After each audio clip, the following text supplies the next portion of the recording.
Have you ever purchased something and immediately after you bought it, or maybe the next day, it could even be a week later, you've had what's called buyer's remorse? You felt guilty for spending that money or purchasing that item and couldn't figure out why? Well, my subject today is going to be, have you ever bought anything and had buyer's remorse and wondered why? I'll say that again. Have you ever bought anything and had buyer's remorse and wondered why you felt that way? Well, upon more reflection, and then I was also listening to a podcast in the last couple of days where a gentleman explained, more in detail about, the art of marketing and sales and dealing with people and how people purchase items. And I know myself, I've gone out in my lifetime and bought things and had that buyer's remorse an hour later even, or even as I've gotten into the vehicle and I'm about to drive off, I've thought to myself, why did I buy that?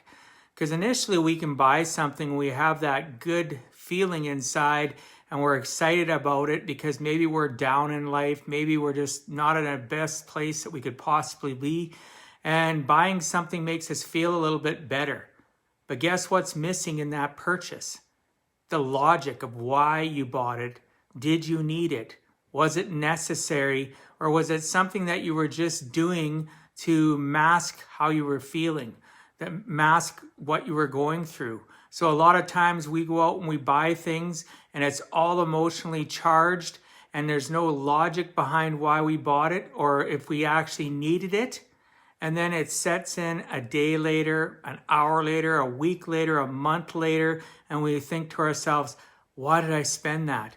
And when does it really hit us? For some, it hits us when we look at our bank account or we look at that credit card statement and that buyer's remorse really hits home because now we know we look at that object or whatever we've purchased, or maybe we've gone on a trip and it's even too late to return it. Obviously, you've gone on a trip and really, you did it because you were trying to feel better, but the logic behind whether or not you could do it or should do it wasn't there.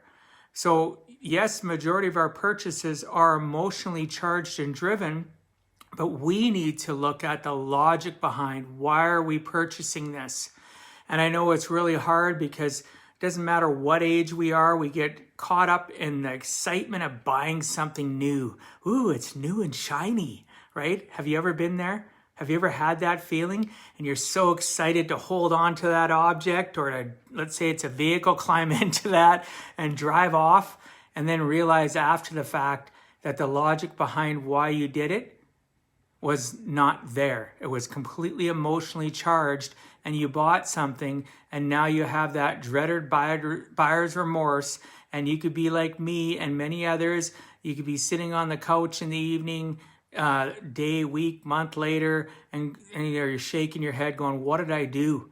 Or you could be laying in bed trying to go to sleep, or you wake up in the middle of the night from a sound sleep and you're thinking about that object or that thing that you purchased or did and spent money on when it was completely emotionally charged and not logical to your life.